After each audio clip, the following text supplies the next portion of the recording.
அருமருந்தே ஆனந்த தேனே அருள் விருந்தேன்றார். எப்போ உணவெல்லாம் விட்டுட்டு குடிக்கிற தண்ணியெல்லாம் விட்டுட்டு தவநிலையில் தன்னை உணர்ந்து தனக்கு கிடைச்ச அந்த விஷயங்களை நமக்கெல்லாம் தெளிவுபட இவ்வளோ கொடுத்தோம். நாம் அந்த அருமருந்தை நாம் நினைக்கிறதே கிடையாது. அந்த மருந்து இவ்வளோ விஷயங்களா அப்படின்னு எழுதுகிறார். அந்த மருந்து எப்படி இருக்கும்? சிவமா சொன்னார், தேனா சொன்னார். அருள் வடிவான மருந்து, நம்முள் அற்புதமாக அமர்ந்த மருந்து. இந்த மருந்து குலுங்காது, அசையாது, அமர்ந்த மருந்து.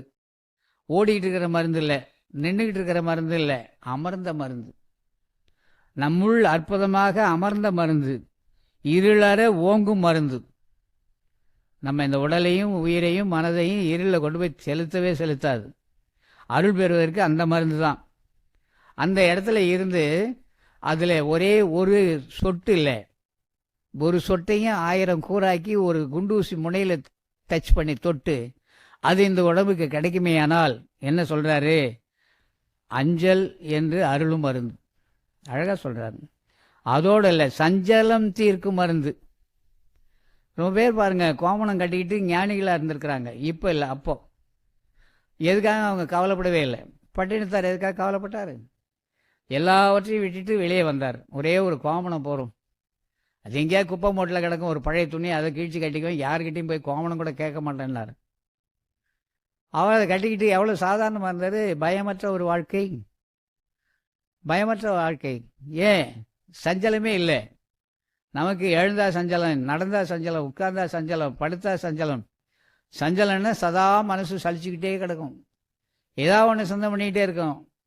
படுத்தாச்சுன்னா வீடு அண்ணாந்து பார்க்கும், இந்த வீட்டை என்றைக்கு சீர் பண்ணுறது, அது முடிஞ்சு போச்சு. ஏன் பாத்ரூம் போவோம், இங்கே ஒரு பைப்பு முழுக்கணும்னு நினைக்கிறோம், அது என்றைக்கு முழுக்கிறது. அப்புறம் இந்த பக்கம் ட்ரைனிங் ஹாலுக்கு வரும் சாப்பிட்ற இடத்துக்கு, சும்மா ஒரு வந்தால் 4 பேர் ஒரு பாய் கூட இல்லைடா போட்டு உட்கார வைக்க. இப்படி அதாவது எவ்வளோ நேரமும் சஞ்சலம். இருக்கிறத வச்சுக்கிட்டு சஞ்சலம் இல்லாமல் வாழறதுக்கு நமக்கு தெரியல. சஞ்சலப்படுவது தான் மனம் சலித்து கொண்டே இருக்கும். மனதுடைய கூறு அது. ஏன்னா மனம் காற்று வேற இல்லை, மனம் வேற இல்லை. மனம் தான் காற்று, காற்று தான் மனம்னு ஏற்கனவே நம்ம ஞானிகள் எழுதிட்டாங்க. வள்ளல் பெருமான் எழுதிட்டார். இதுதான் சஞ்சலம் தீர்க்கும் மருந்து. அதோட இல்லை, எங்கும் தானே தானாகி தழைக்கும் மருந்து.